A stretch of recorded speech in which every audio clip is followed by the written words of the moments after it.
अल्हम्दुलिल्लाह अल्हम्दुलिल्लाहि रब्बिल आलमीन वस्सलातु वस्सलामु अला रसूलिहिल अमीन व अला आलिहि व अस्हाबिहि अजमाइन, अम्मा बाद।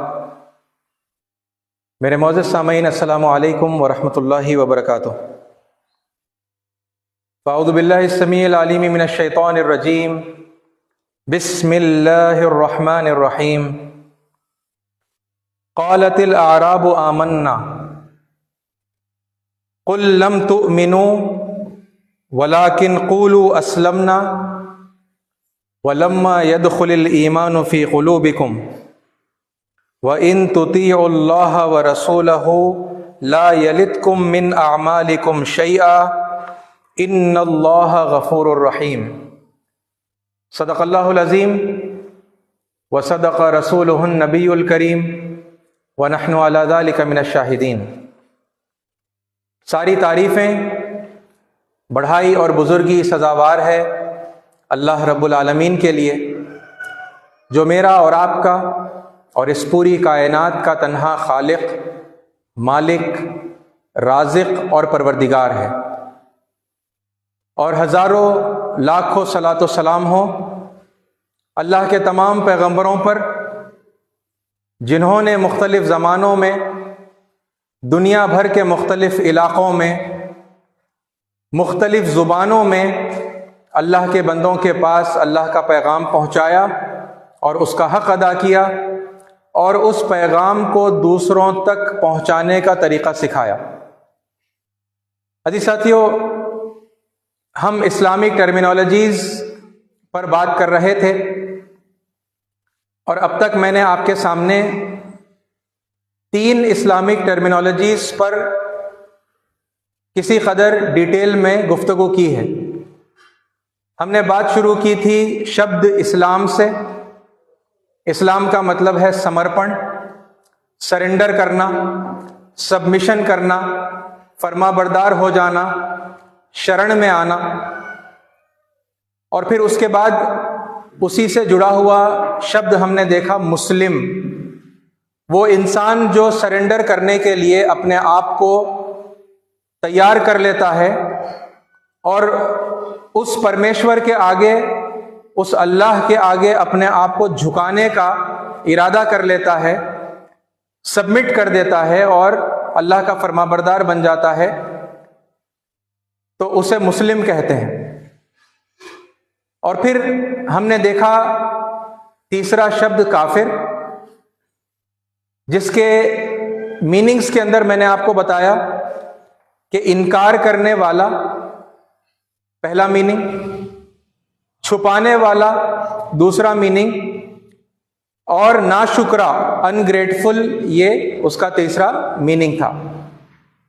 और काफिर शब्द के सिलसिले में काफ़ी डिटेल के साथ आपके सामने मैंने कुछ बातें रखी कि रसूलों की गैर मौजूदगी में किसी और को इस बात का हक नहीं है कि वो किसी दूसरे को काफिर कहे।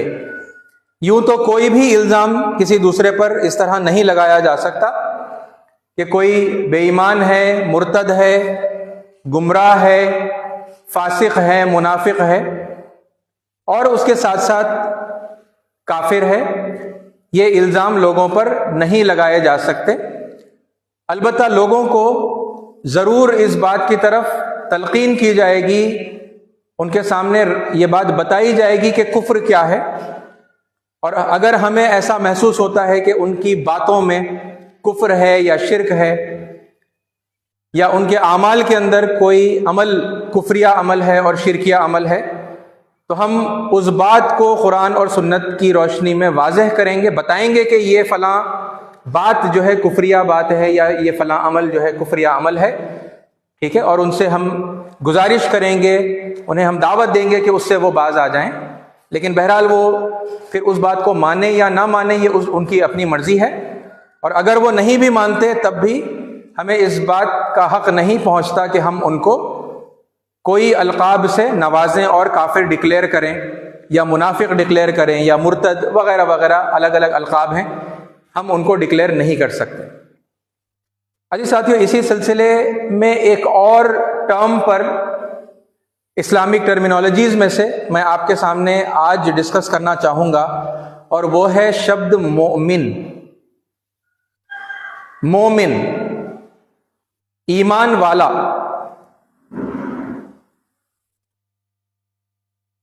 ईमान किस पर लेकर आए? वो उस अल्लाह पर ईमान लाए। यानी जब हम रिलीजियस टर्मिनोलॉजी के अंदर, इस्लामिक टर्मिनोलॉजी के अंदर मोमिन अगर किसी को बोल रहे हैं तो अल्लाह पर ईमान लाने वाले को बोल रहे हैं। यानी उस परमेश्वर को मानने वाला, यहोवा को मानने वाला, वाहे गुरु को मानने वाला और उसी की उपासना करने वाला, उसी के कानून के मुताबिक, उसी की बताई हुई विधि के मुताबिक इस जीवन को व्यतीत करने वाला, ये दुनिया की जिंदगी को गुजारने वाला, उसे हम मोमिन कहेंगे। ठीक है। यहां पर एक बात हमें समझने की है कि अल्लाह पर या एक परमेश्वर पर ईमान लाना जरूरी क्यों है ना। और ये बहरहाल मैं उसकी ज्यादा डिटेल में नहीं जाऊंगा,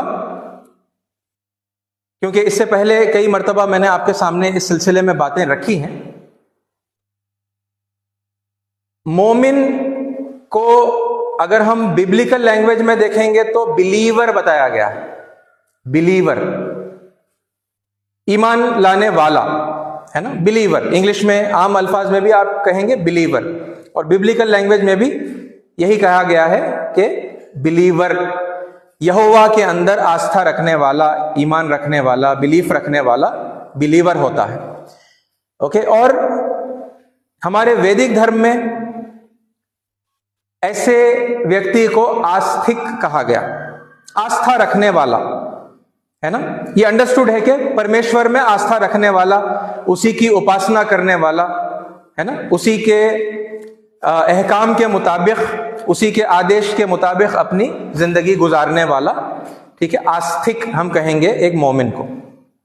तो ये पहली बात तो यानी इस सिलसिले में ये है कि ये जो टर्मिनोलॉजीज हैं, यानी मोमिन का वर्ड कोई यानी सिर्फ मुसलमानों के पास पाया जाने वाला कोई वर्ड नहीं है ना, बल्कि हर जमाने में मोमिन हुए हैं।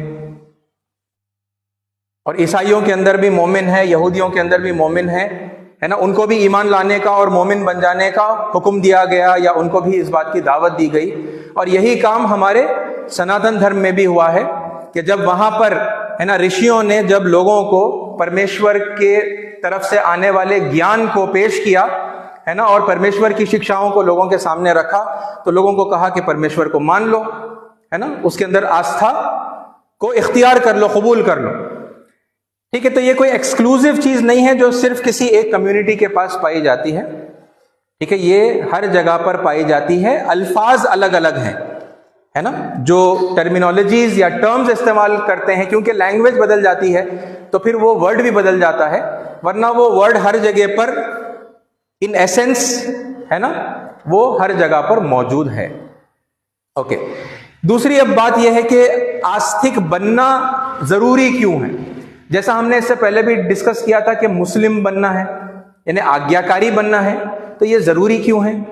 ये जरूरी इसलिए है क्योंकि एक इंसान वाकईतन एक अच्छा इंसान बन सकता है जब वो परमेश्वर में आस्था रखता है ना। एक इंसान को एक अच्छा, पाकीज़ा और दूसरों के लिए नफा बख्श बनाने वाली ये फिक्र है जो उसे एक परमेश्वर में आस्था रखने से मिलती है।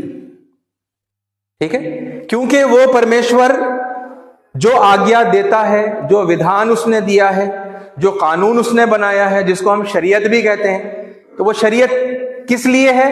ताकि यहां पर जब हम जिंदगी गुजार रहे हैं तो हम सिर्फ अपने लिए ही नहीं बल्कि दूसरे तमाम लोगों के लिए फायदामंद हों, सबको भलाई पहुंचाएं, सबके लिए हम खैर बन जाएं। तो एक अच्छा इंसान बनाना, वरना फिर क्या होगा, जब इंसान किसी के अहकाम का पाबंद नहीं होगा और अपने आप को वो आजाद महसूस करेगा, तो फिर वो वही करेगा जो उसके मन में आएगा, यानी मनचाही जिंदगी गुजारेगा वो। उसे कोई भलाई करना, कोई नेकी करना, कोई पुण्य करना अच्छा लगा तो करेगा, है ना। और अगर उसे पाप करना अच्छा लगा तो फिर वो पाप करेगा, है ना। तो उसे पाबंद बनाना है ना, अल्लाह ताला का और अल्लाह के अहकाम का। तो पाबंद बनाने के लिए उसे ये आज़ादी दी गई है, और वो अपनी आज़ादी से उसको, यानी कि ये मौका दिया गया है कि वो अपने परमेश्वर को पहचाने और फिर उसके आगे सरेंडर करने को कबूल करे, और फिर उसी को वो माने, उसको भी माने और उसकी भी माने, है ना। उसको मानना और फिर उसके आदेश को भी मानना। उसने जो कर्तव्य, जो मुकर्रर हमारे लिए किया है, जो फराइज है ना, जो जिम्मेदारियां हम पर आयत की हैं, उनका पालन करना भी उसके लिए जरूरी है। ठीक है, तो ये रीजन है। और ऐसा करके फिर इंसान अपने नफ्स का और अपने जिस्म का तज़किया करता है, यानी उसको पाक करता है ना, उसको श्रेष्ठ बनाता है वो अपने आप को, है ना, अपने मन को भी श्रेष्ठ बनाता है और अपने जिस्म को भी वो श्रेष्ठ बनाता है, प्यूरिफाई करता है, और प्यूरिफाई करके वो एक बाअखलाक और अच्छा इंसान बन जाता है। ठीक है, दैट इज द पर्पस, है ना। यानी परमेश्वर को मानते भी हैं लेकिन फिर गुनहगार भी हैं, पाप भी करते हैं, है ना, मनचाही जिंदगी गुजारते हैं, तो फिर मानने का मतलब क्या हुआ। ठीक है, तो मानना जो है ये, इसको हम रिलेट करें अपनी दुनिया की जिंदगी से, और यहां हमें एक अच्छा इंसान बनाने के लिए ये मानना जरूरी है, राइट। तो ये हो गया, मतलब परमेश्वर को कोई भी इंसान माने क्यों। ठीक है, और फिर इससे पहले मैंने कई मर्तबा आपके सामने वो डिटेल भी रखी है कि जब परमेश्वर को मानेंगे तो यानी कैसे हमारे अंदर यानी अखलाक पैदा होंगे, हम कैसे एक बाअखलाक इंसान बनेंगे, कैसे मोरालिटी हमारे अंदर आएगी।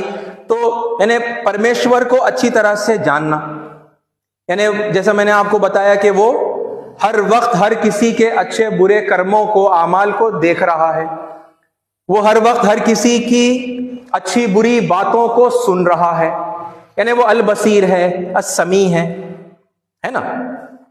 और फिर वो हमारे सीने में जो कुछ है ना, हमारे दिल और हमारे दिमाग में जो कुछ है वो उससे भी वाकिफ है, वो आलिमुम बिज़ात सुदूर है। तो फिर ये जब इंसान जानेगा तो क्या करेगा, वो अपने कर्मों पर वो खुद अपने आप को कंट्रोल करेगा, वो सिर्फ अपने आप को पुण्य करने देगा और पुण्य के लिए मोटिवेट करेगा, और पाप करने से वो खुद अपने आप को रोकेगा। क्यों? क्योंकि कोई देखे ना देखे, मेरा रब देख रहा है, परमेश्वर देख रहा है ना। कोई सुने ना सुने, लेकिन मेरी बातों को मेरा रब सुन रहा है। और फिर दिल का ख्याल भी, अगर कोई बुरा ख्याल दिल में आता है तो वो उसको भी कंट्रोल करेगा। क्यों? क्योंकि वो जानता है कि लोग नहीं जानते होंगे दुनिया वाले, लेकिन मेरा पैदा करने वाला मेरे दिल का हाल भी जानता है ना। तो वो इस प्रैक्टिस के साथ में अपने आप को बुराइयों से रोकता चला जाएगा। अगर उसके अंदर बुराइयां हैं, और हैं, हम सबके अंदर बुराइयां हैं, है ना, तो हम अपनी बुराइयों पर काबू पाते चले जाएंगे, है ना। और जो भलाइयां हम करते हैं वो भलाइयों के अंदर और मजीद इजाफा होता चला जाएगा। तो अल्टीमेटली एक इंसान जो परमेश्वर को मानता है, अल्लाह पर ईमान लाता है, वो क्या कर रहा है, वो एक अच्छा इंसान बन रहा है, जो सबके लिए भलाई का और खैर पहुंचाने का जरिया बन रहा है। आइए साथियों, इस सिलसिले में जब हम लोगों को इनवाइट करते हैं, ठीक है, तो उसके दो बड़े तरीके होते हैं किसी भी इंसान के ईमान लाने के, मोमिन बनने के, ये मानने के कि हाँ, वो जो सबसे बड़ी जो जात है, जो सुप्रीम गॉड है, वो परमेश्वर ही है, और उसी की इबादत करनी चाहिए, उसी की उपासना करनी चाहिए। या फिर इन अदर वर्ड्स अगर हम कहें कि उसी के कानून के मुताबिक इस दुनिया की जिंदगी को हमें गुजारना चाहिए, है ना। तो कोई इंसान कैसे मानेगा? हम जब इनवाइट करेंगे तो सामने वाले के पास वो रीजनिंग होनी चाहिए ना, जिसकी वजह से वो इस बात को कबूल कर ले कि हाँ, परमेश्वर एक ही है और उसी की उपासना करनी चाहिए। ठीक है, तो वैसे तो बहुत सारे तरीके हैं कि कोई इंसान अल्लाह को कैसे पहचानता है है ना, परमेश्वर को वो कैसे पहचानता है। उसमें से मैं आपको एक दो बड़े तरीके बताता हूं कुरान मजीद की रोशनी में। ठीक है, एक तरीका है जो उन लोगों के लिए ज्यादा अपीलिंग होता है जो रैशनल माइंडेड या लॉजिकल माइंडेड या आप कहें साइंटिफिक माइंडेड होते हैं। और आपकी इत्तला के लिए ऐसे लोग दुनिया में अब और यानी लगातार बढ़ते चले जा रहे हैं। ठीक है, वो अपने आप को एथीस्ट भी कहते हैं, उनमें से बहुत सारे एथीस्ट यानी दहरीय, नास्तिक, वो खुदा को नहीं मानते, है ना। और उसके अंदर फिर एग्नोस्टिक्स एक अलग कैटेगरी है, एग्नोस्टिक, है ना, स्केप्टिक। ठीक है, मैंने खुदा है या नहीं है हमें नहीं मालूम, तो हम ना तो होने का कंफर्मेशन करते हैं ना होने का हम कंफर्मेशन करते हैं। हम कोई बात को कंफर्म नहीं करते, वो पता नहीं है या नहीं है, हम नहीं जानते। इस तरह की मतलब लाइक माइंडसेट उनकी होती है। ठीक है, और उनका अप्रोच क्या होता है कि भाई जो बात आप बता रहे हैं वो लॉजिकल होनी चाहिए, या लॉजिकल, रैशनल, साइंटिफिक, है ना, इस तरीके की वो बात होनी चाहिए। अगर बात ऐसी है, अगर रैशनली समझ में आती है और बात में रैशनल है, ठीक है, या लॉजिक है या साइंटिफिकली प्रूवन अगर कोई बात है, तो फिर हम उसे मानेंगे, वरना हम उसे नहीं मानेंगे। तो ऐसे लोग होते हैं दुनिया में।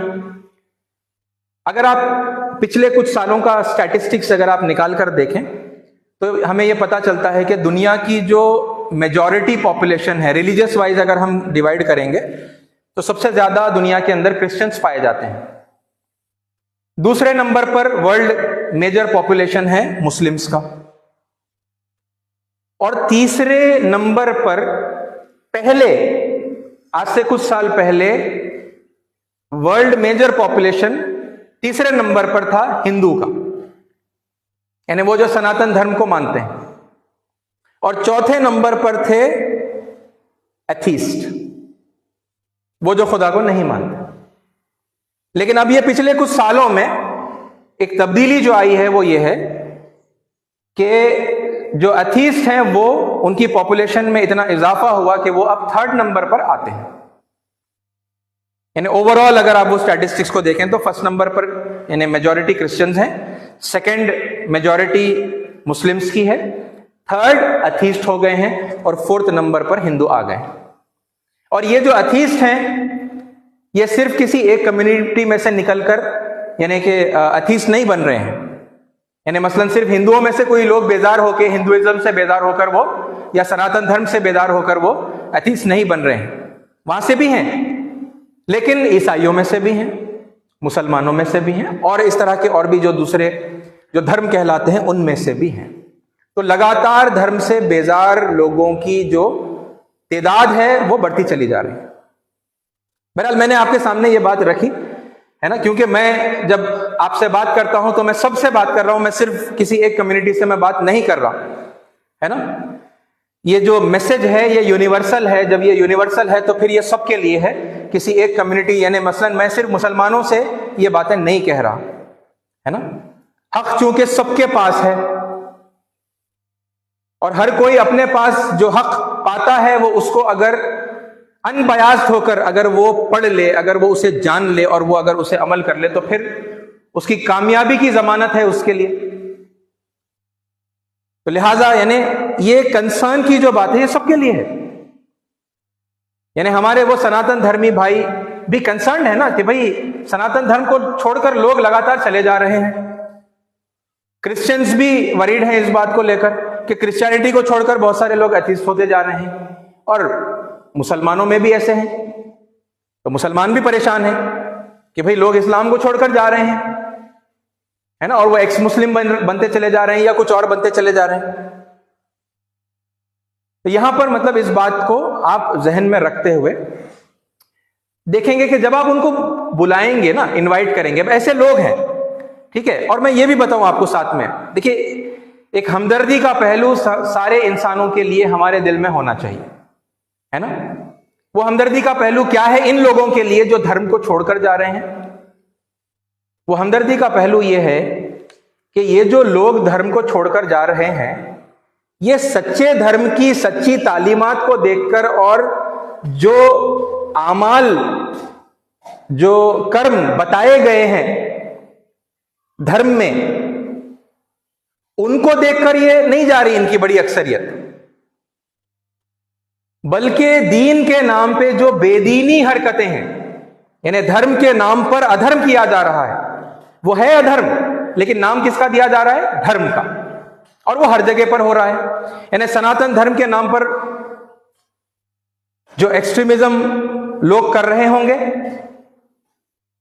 और नाम दे रहे हैं सनातन धर्म का, तो वो एक्सट्रीमिज्म सनातन धर्म नहीं है, लेकिन चूंकि वो नाम दिया जा रहा है सनातन धर्म का, लोग उस एक्सट्रीमिज्म को देखकर बेजार हो रहे हैं, वो सनातन धर्म को छोड़कर जा रहे हैं। और सेम ऐसे ही क्रिश्चियनिटी में हो रहा है कि क्रिश्चियनिटी के नाम पर जो कुछ अधर्म वहां पर किया जा रहा है, वहां पर जो आम हो गया है, उसे देखकर लोग जा रहे हैं। और यही सेम चीज इस्लाम में हो रही है कि इस्लाम की जो बातों को, यानी जिन बातों से बेजार होकर लोग इस्लाम छोड़ रहे हैं, वो इस्लाम है ही नहीं, बल्कि आप अगर गौर करेंगे, स्टडी करेंगे, पता चलेगा वो एंटी इस्लाम है। पूरी गैर इस्लामी हरकतें हैं जिनसे वो बेजार हैं, और उनका बेजार आना यानी बिल्कुल बजा है, क्योंकि वो इस्लाम नहीं है ना। तो बहरहाल यानी ये वजाहत भी आपके सामने रहे तो आपके दिल में फिर हमदर्दी होगी ना, वरना आपके धर्म को, आप जिस भी धर्म को मानते होंगे, उसे छोड़कर कोई जा रहा है तो फिर इमीडिएटली यानी दुनिया के लोग तो उसे दुश्मन बना लेते हैं, उस कम्युनिटी के लोग उसको दुश्मन बना लेंगे। यानी इस्लाम छोड़ दिया यानी मुसलमानों का दुश्मन, सनातन धर्म छोड़ दिया यानी सनातनियों का दुश्मन, क्रिश्चियनिटी छोड़ दी यानी अच्छा क्रिश्चियनिटी का दुश्मन। तो फिर वो कंपैशन की और हमदर्दी की कैफियत दिल में बाकी नहीं रही। अब दुश्मन ही समझ लिया तो अब दुश्मन का फिर अब मुकाबला करना, उसको हराना, उसको किसी तरह डिफीट कर देना, ये टेम्परामेंट बन जाता है और फिर इसी के ऊपर इंसान अमल करता है ना। तो वो जो बेजार हो रहे हैं वो अधर्म से हो रहे हैं, जो धर्म के नाम से दुनिया में राइज हो गया है ना। और अगर उनको ये बताया जाए कि वो जिससे आप बेजार हुए हैं, आपका बेजार होना बिल्कुल बजा है, वो तो अधर्म था और धर्म ने वो तालीम, वो शिक्षा नहीं दी थी कभी भी, तो वो बड़ी आसानी से इस बात को फिर मान सकते हैं। बहरहाल देखिए, मैं आपको ये बता रहा था कि अब जो लोग रैशनल और साइंटिफिक और लॉजिकल माइंडेड होते हैं, ठीक है, वो या तो अथीस्ट होंगे, एग्नोस्टिक होंगे, स्केप्टिक होंगे, या फिर धर्म के ही यानी मानने वाले होंगे, किसी ना किसी धर्म से उनका एसोसिएशन होगा, लेकिन उनका डोमिनेटिंग माइंडसेट क्या होगा? रैशनल, लॉजिकल और साइंटिफिक। उनसे कैसे बात की जाएगी ताकि वो मोमिन बन जाएं? तो वैसे तो बहुत सारे रैशनल और साइंटिफिक आर्ग्यूमेंट्स हैं, मैं उसमें से एक आपके सामने रख रहा हूं जो कुरान मजीद में आया है। अमित्तखज़ू आलिहतम मिनल अर्दि हुम युनशिरून, क्या इन्होंने जमीन में और माबूद बना लिए हैं और दूसरों को इन्होंने चुन लिया है इबादत के लिए, जो इन्हें जिंदगी देते हैं?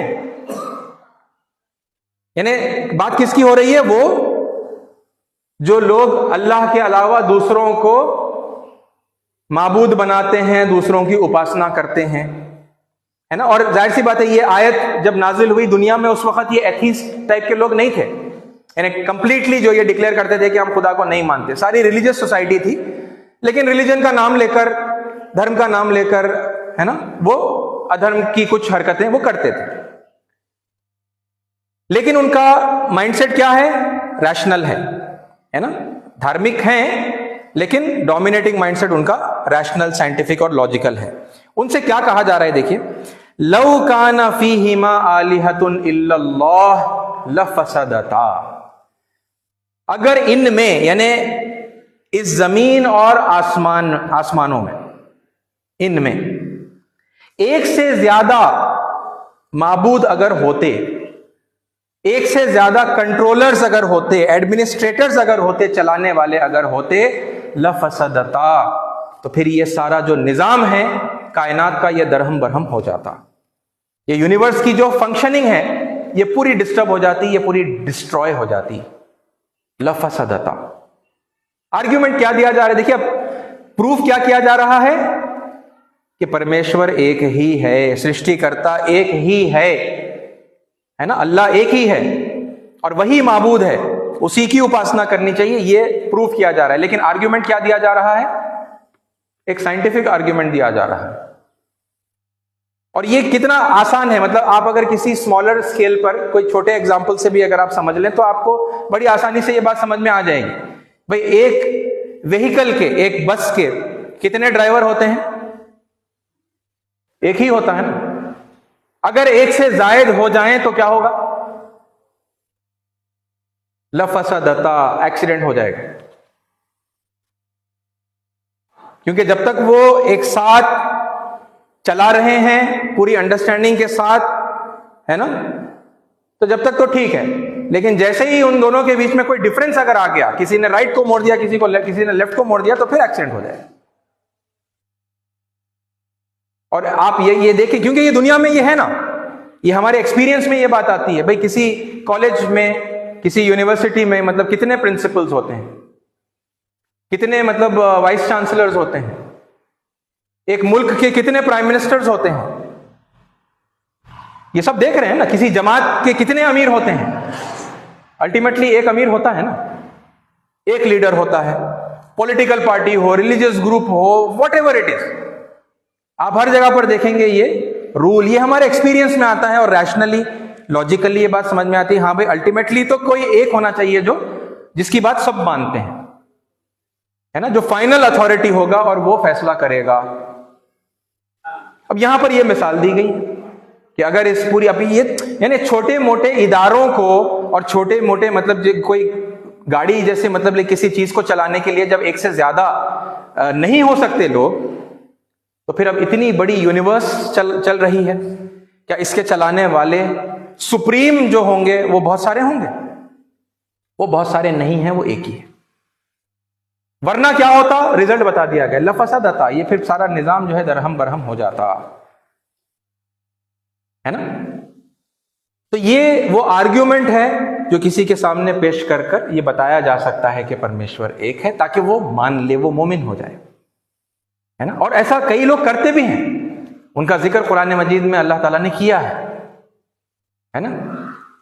अल्लज़ीना ततफक्करूना फी खल्क़िस समावाति वल अर्द, ये वो लोग हैं जो गौर व फिक्र करते हैं।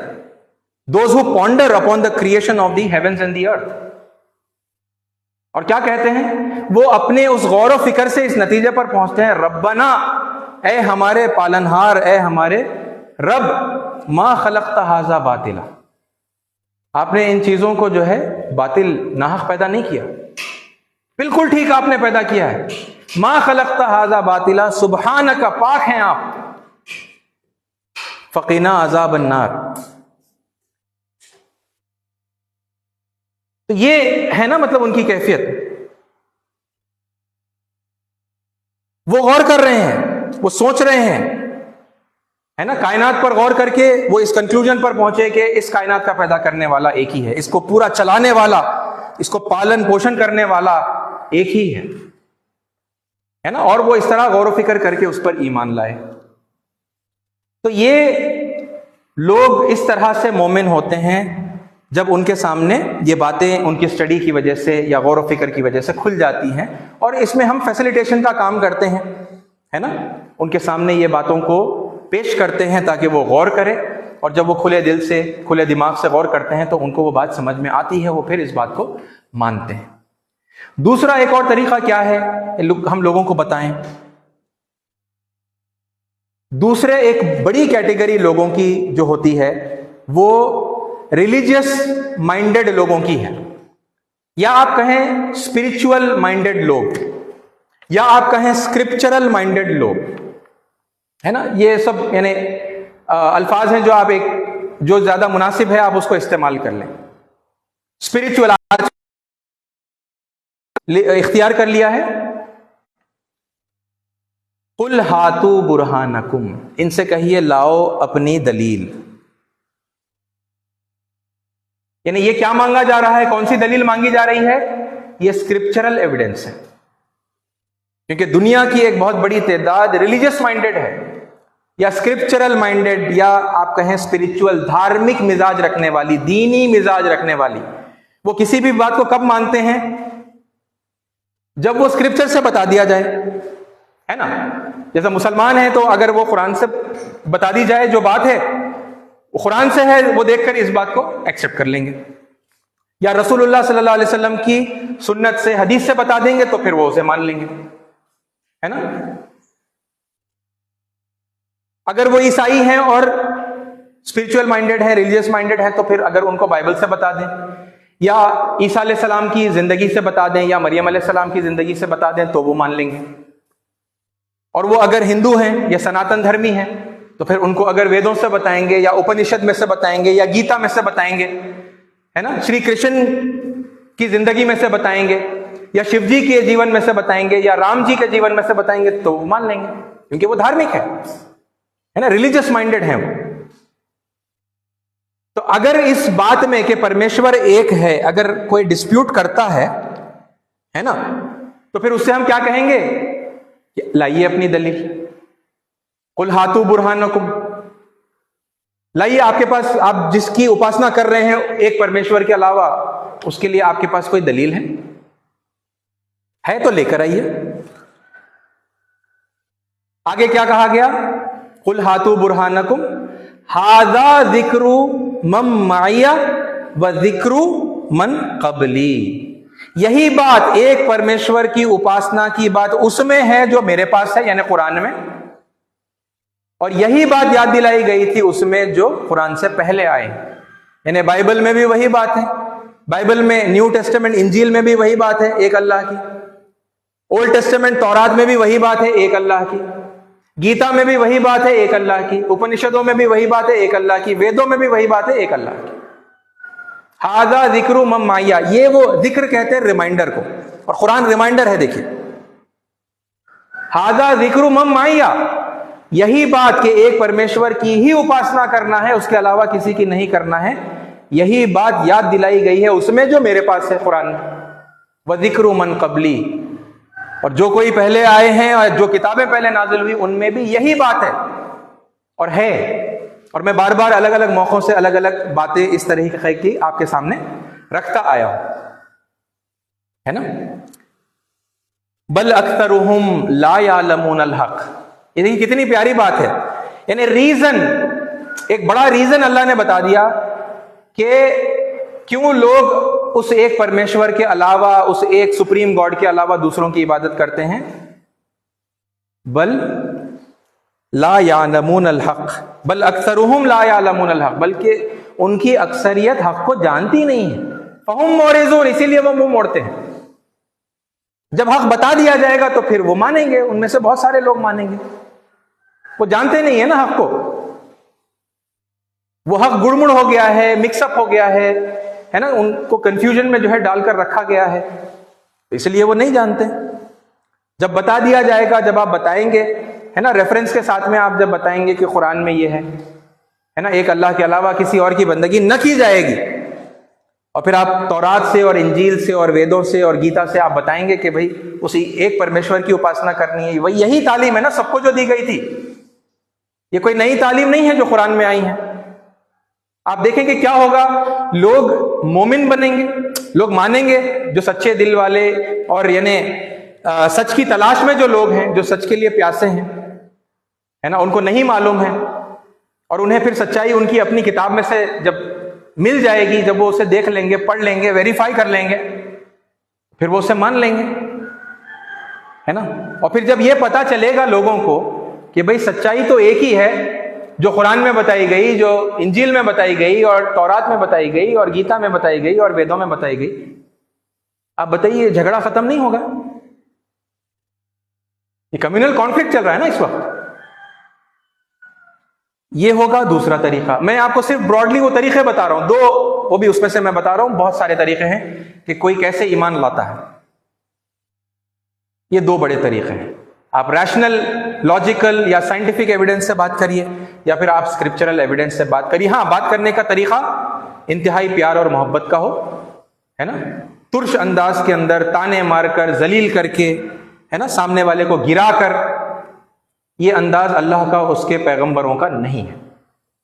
ठीक है, बहुत आजिजी और इनकिसारी के साथ में, मोहब्बत के साथ में हम बुलाएं, और फिर वो जो सही से जिनका हम रेफरेंस दे रहे हैं उनकी रिस्पेक्ट खुद हमारे दिल में हो, है ना, उन पर ईमान हमारे दिल में हो, और हम बताएं कि ये बस सिर्फ आपकी किताबें नहीं है, बल्कि हमारा भी ईमान है, ये हमारी किताबें भी हैं।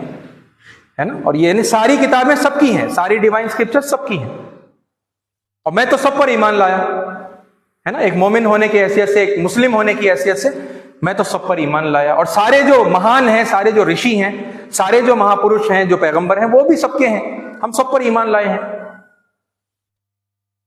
तो ये तेरे मेरे की और ये कम्युनल तरीके की जो दूरियां हैं और जो झगड़े हैं, इनको खत्म करने का ये सबब बनेगा जब ये इस एक बुनियाद पर लोग जमा होने शुरू हो जाएंगे। और अजीज साथियों, इस सिलसिले में अगली अहम बात क्या है कि ये सिर्फ कोई वो जिसको हम नॉन मुस्लिम कहते हैं, मैं ये बात फिर मुसलमानों से तो खास तौर पर कह रहा हूं, लेकिन फिर ये बात सबके लिए है। देखिए, कम्युनिटी, क्योंकि हमारी एक ऐसी आइडेंटिटी बन चुकी है ना, हम यानी मुस्लिम से एक अलग एक ग्रुप टाइप के बन चुके हैं, और फिर दूसरे नॉन मुस्लिम, है ना, जो भी मुस्लिम नहीं है वो नॉन मुस्लिम बन गया, मतलब उसको उनको कहते हैं, है ना। और फिर उनमें हिंदू हैं और ईसाई हैं और यहूदी हैं और बहुत सारे लोग हैं, ठीक है।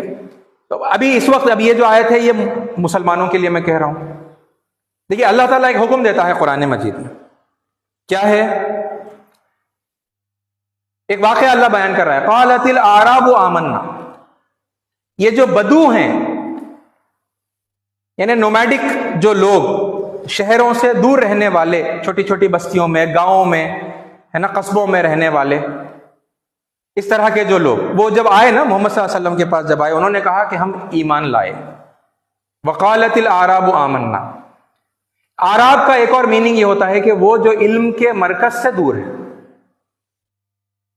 इल्म के मरकज से दूर जो है वो आराबी है, यानी लिटरल मीनिंग तो वो है बद्दू, ठीक है। लेकिन फिर अब उसका एक और मीनिंग क्या है कि वो जो इल्म के मरकज से दूर है, वो कहते हैं कि हम ईमान वाले हैं, हम ईमान ले आए। अल्लाह ताला उनके लिए एक जवाब देता है यहां पर, क्या है वो, कुल लम तुमिनु, ए नबी सल्लल्लाहु अलैहि वसल्लम इनसे कहिए कि तुम ईमान नहीं लाए।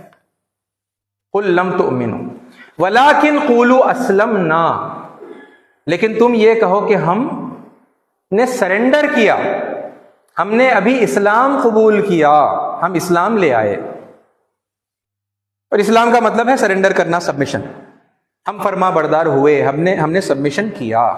अब क्या कहा जा रहा है, देखिए, कुल लम तुमिनु, तुम ईमान नहीं लाए, वलाकिन क़ूलू अस्लमना, लेकिन तुम ये कहो कि हम मुस्लिम हुए हैं। अब ये क्या हो गया, अब इसका क्या मतलब हुआ, क्योंकि मुस्लिम वर्ड पे हम ऑलरेडी डिटेल में डिस्कशन कर चुके हैं। ये ऐसा ही है जैसा किसी कॉलेज के अंदर एडमिशन लेना। एडमिशन लेने का मतलब यह नहीं है कि वो पास हो गया, अभी एडमिशन हुआ है। जब एडमिशन होगा तो फिर उसके बाद जो तकाजे होंगे, भाई इतने सब्जेक्ट्स पढ़ना है, इतने एग्जाम देना है, इतने यूनिट टेस्ट होंगे, इतने स्लिप टेस्ट होंगे, इतना क्वार्टरली में होगा, है ना, फिर आपको प्रैक्टिकल भी एग्जाम होगा और आपको थ्योरी भी एग्जाम होगा, फाइनल एग्जाम होगा, इतने सालों तक आपको देना पड़ेगा। और फिर जब आप सब चीजों के अंदर परफॉर्म करते जाएंगे, आप रिजल्ट्स लेकर आएंगे, आप पास होते चले जाएंगे, तो फिर फाइनली किसी दिन आप कंप्लीटली उस कॉलेज में से पास होकर निकलेंगे। ये मुस्लिम होना ऐसा ही है जैसे कि इस इंस्टीट्यूशन के अंदर कि परमेश्वर की आज्ञा का पालन करने का ये जो अब पूरा सिस्टम जो बना हुआ है, उसमें मैंने जानबूझकर, सोच समझकर मैंने एडमिशन ले लिया। और फिर एडमिशन लेने के बाद क्या करना होगा, वो फिर जो जो करने के लिए कहा गया है उन सब चीजों को करना होगा, उनमें से जितना हो सकता है ना, अपने आप को यानी तैयार करना, सीखना, उस पर अमल करना होगा, और फिर वो इम्तिहानात पास करने होंगे। कुल लम तुमिनु, तुम अभी ईमान नहीं ले आए, वलाकिन क़ूलू अस्लमना, लेकिन ये कहो कि हम मुस्लिम हो गए, अभी हम सरेंडर, अभी हमने सरेंडर किया। वलम्मा यदखुलिल ईमानु फी क़ुलूबिकुम, और अभी ईमान तुम्हारे दिलों में दाखिल नहीं हुआ है। ऐसे साथियों, आसान अल्फाज में ये क्या है मालूम, यह है कि oh so called Muslims become true Muslims. आजकल की जो बड़ी आबादी जो अपने आप को मुसलमान कहती है, वो मुस्लिम बाई बर्थ हैं या मुस्लिम बाई स्टडी हैं, आप बताइए।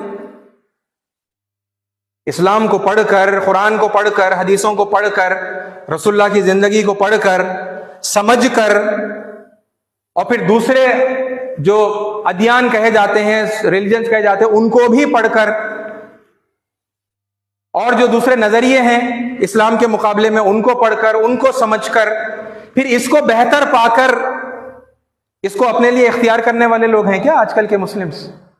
या बस पैदा हो गए मुसलमान के घर में, यानी अम्मी जान मुसलमान थी, अब्बा जान मुसलमान थे, मैं पैदा हो गया, मैं मुस्लिम हो गया। मेजॉरिटी कैसे लोग, आप खुद बताइए। बाय बर्थ है ना, बाय स्टडी नहीं है। अल्लाह ताला हमसे मुखातिब होकर कह रहा है ना, उनको सो कॉल्ड मुस्लिम, माफ करना मगर समझ में आने के लिए मैं ऐसे अल्फाज इस्तेमाल कर रहा हूं, ये जो सो कॉल्ड मुस्लिम्स हैं उनको अल्लाह कह रहा है कि रियल मुस्लिम बन जाओ, ट्रू मुस्लिम बन जाओ, है ना। और वो कब होगा देखिए, व इन तुतीउल्लाह व रसूलहू, यानी सो कॉल्ड मुस्लिम से ट्रू मुस्लिम बनने का क्राइटेरिया क्या है कि अल्लाह की और रसूल की इताअत करो। जब तुम अल्लाह की इताअत करोगे, रसूल की इताअत करोगे, ला यलिदकुम मिन आमालिकुम शैआ, तुम्हारे आमाल में से कुछ भी जो है जाया नहीं जाएगा। ओके, इन्नल्लाह गफूरुर रहीम, यकीनन अल्लाह मगफिरत करने वाला, माफ करने वाला, क्षमा करने वाला और रहम करने वाला, कृपा करने वाला है।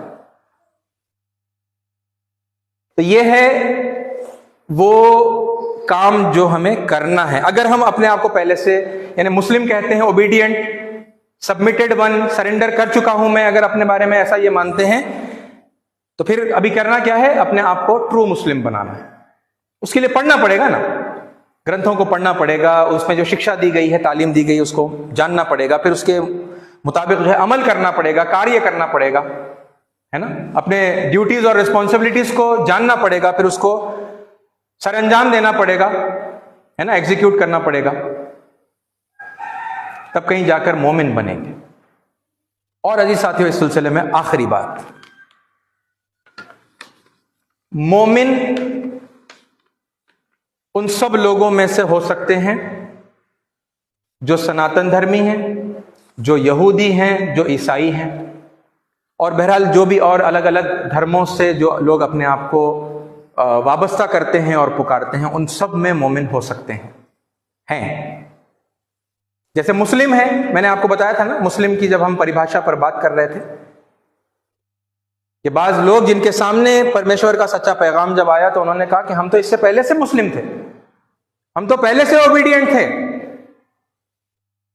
बिल्कुल इसी तरह ईमान की खबर अल्लाह ताला दे रहा है। क्या है देखिए, एक आयत है, पूरी आयत मैं आपके सामने पढ़ता हूं। कुंतुम खैरा उम्मतिन उखरिजत लिन्नास, तुम वो बेहतरीन उम्मत हो जो लोगों के लिए निकाली गई हो। देखिए, लोगों के लिए, मानवता के लिए, है ना, यानी अल्लाह के हो जाने का मतलब यह है कि मानवता के खादिम बन जाना, उनके लिए खैर के जो है बायस बन जाना। कुंतुम खैरा उम्मतिन उखरिजत लिन्नास, तुम वो बेहतरीन ग्रोह हो, ग्रुप हो जो लोगों के लिए निकाले गए हो। तअमुरूना बिल मारूफी, तुम भलाइयों का, अच्छाइयों का, पुण्य का आदेश देते हो, हुक्म देते हो। व तन्हौना अनिल मुनकर, और तुम बुराइयों से, गुनाहों से, पापों से लोगों को रोकते हो। व तुमिनूना बिल्लाह, और तुम अल्लाह के मोमिन हो, तुम परमेश्वर में आस्था रखने वाले हो। और उसके आगे देखिए, वलौ आमना अहलुल किताबी लकाना खैरल लहुम, और अगर अहले किताब इस बात को मान लेते तो उनके लिए कितना अच्छा होता। अहले किताब कौन है? किताब वाले, जिनके पास परमेश्वर का ग्रंथ है, जिसके पास आसमानी किताबें दी गई हैं। जो कोई भी ग्रोह है जो ये कहता है कि हमारे पास परमेश्वर के पास से किताब आई है, परमेश्वर की वाणी, ईश्वर की वाणी है, अल्लाह की किताब है, वर्ड ऑफ गॉड है, वो किताब वाले हैं। तो यहूदी और ईसाई तो हम जानते हैं, वो अपने आप को अहले किताब कहते हैं। मुस्लिम स्कॉलर्स ने अक्सर ऑलरेडी उनको रिकॉग्नाइज किया है, लेकिन उनके अलावा भी तो लोग हैं। हमारे जो सनातन धर्मी भाई हैं वो भी तो अहले किताब हैं, वो भी तो कहते हैं कि हमारे पास अल्लाह का कलाम है। अगर वो भी इस बात को मान लेते अहले किताब, यानी ये सारे लोग अगर इस बात को मान लेते तो उनके लिए कितना बेहतर होता, कितना अच्छा होता। मिनहुमुल मोमिनून, ये है अंडरलाइन करने वाली बात, उनमें पहले से मोमिन हैं, पहले से हैं। ये जो यानी ये खास तौर पे मैं मुसलमानों से कह रहा हूं, ये जो हम ये समझते हैं ना कि सिर्फ हमारे अंदर मोमिन है और फिर हमारे अलावा किसी के पास कोई ईमान वाला नहीं है, भाई अल्लाह खबर दे रहा है मिनहुमुल मोमिनून, उनमें मोमिन हैं, पहले से वो ईमान रखते हैं, परमेश्वर को मानते हैं, उसकी आज्ञा का पालन कर रहे हैं, है ना, परमेश्वर में आस्था रखते हैं, यहोवा को बिलीव करते हैं सुप्रीम गॉड की हैसियत से जो है, और फिर उसके अलावा किसी की वो उपासना नहीं करते। हाँ, रिस्पेक्ट करते हैं, आदर करते हैं, हर चीज जिससे फायदा और भलाई पहुंचती है वो उसका सम्मान करते हैं, आदर करते हैं, लेकिन उपासना वो सिर्फ और सिर्फ परमेश्वर की करते हैं। मिनहुमुल मोमिनून है, उनके अंदर पहले से मोमिन है, वह अक्सरुहुमुल फासिकून, और उनमें से अक्सर फासिक हैं। ये है मोमिन शब्द की परिभाषा में कुछ अहम तरीन बातें जो इस मौके पर मैंने आपके सामने रखी। इंशाअल्लाह आइंदा मौका रहा तो हम और भी इस्लामिक टर्म्स पर बात करेंगे।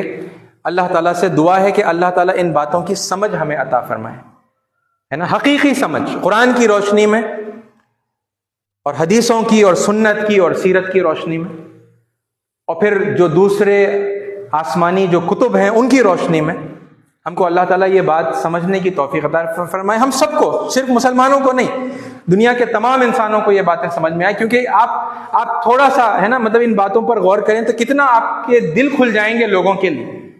यानी अब तक वो मुसलमान जो ये मानते आए हैं कि गैर मुस्लिमों में कोई मोमिन हो ही नहीं सकता, जब वो कुरान की रोशनी में इस बात को समझेगा कि अल्लाह खबर दे रहा है कि उनमें मोमिन है, अल्लाह खबर दे रहा है कि उनमें पहले से मुस्लिम हैं, फरमाबरदार लोग हैं, फिर आप वो लोगों को तलाश करने लगेंगे ना, आप वो नजर से उन लोगों को देखने लगेंगे, ये मोमिन है, ये मोमिन है, ये आस्तिक है ना, ये सच्चे परमेश्वर पर आस्था रखने वाला है, ये सच्चा बिलीवर है ना, कम से कम हो सकता है वाली तो फीलिंग आपके अंदर मिनिमम लेवल पर वो तो पैदा होगी। लोगों को देखने का नजरिया बदल जाएगा, है ना, और वही हम चाहते हैं कि लोग बाअखलाक हों, लोग मुत्तहिद हों। ये सारा जो कॉन्सेप्ट आपके सामने रखा जा रहा है इसी मकसद से रखा जा रहा है कि ये धर्म के नाम पर जो नफरत की आग है इसको हम जल्द से जल्द बुझाएं। लेकिन इसके लिए हम सबको, है ना, उठना होगा, ये अवेयरनेस हम सबको हासिल करनी होगी। ये देखेंगे, पढ़ेंगे, छानबीन कर, है ना, वेरीफाई कर लीजिए। मैं जो भी बताता हूं ब्लाइंडली आप कोई बात नहीं मानना, आप जाकर वेरीफाई करना, और आप जब वेरीफाई करेंगे तो फिर आपको मिलेगा, फिर जब अगर आप उस बात को सच्चा पाएंगे तो फिर आप उसे मानेंगे, और फिर हमारे दिल सबके जो है ना आपस में जुड़ेंगे, अखलाक भी आएंगे और इत्तेहाद भी आएगा, है ना, और उसके बाद फिर तरक्की होगी, दुनिया की तरक्की होगी। यहां इस दुनिया में रहते हुए इस दुनिया को हम स्वर्ग जैसा, जन्नत जैसा हम बना सकते हैं, और फिर उसी तरीके से जीवन गुजारेंगे और फिर उसी हालत में मरेंगे। तो उम्मीद है कि फिर आइंदा मरने के बाद जो जिंदगी है वहां पर भी कामयाब होंगे, है ना। तो दुआ है कि सब कामयाब हो, है ना, सब कामयाब हो। अल्लाह ताला हक बात को सुनने की, समझने की, उस पर अमल करने की और फिर दूसरों तक पहुंचाने की तौफीक अता फरमाए। आमीन। व आखिर दावाना अल्हम्दुलिल्लाहि रब्बिल आलमीन। जो हजरात सुन्नतें नहीं पढ़ें सुन्नतें पढ़ लें।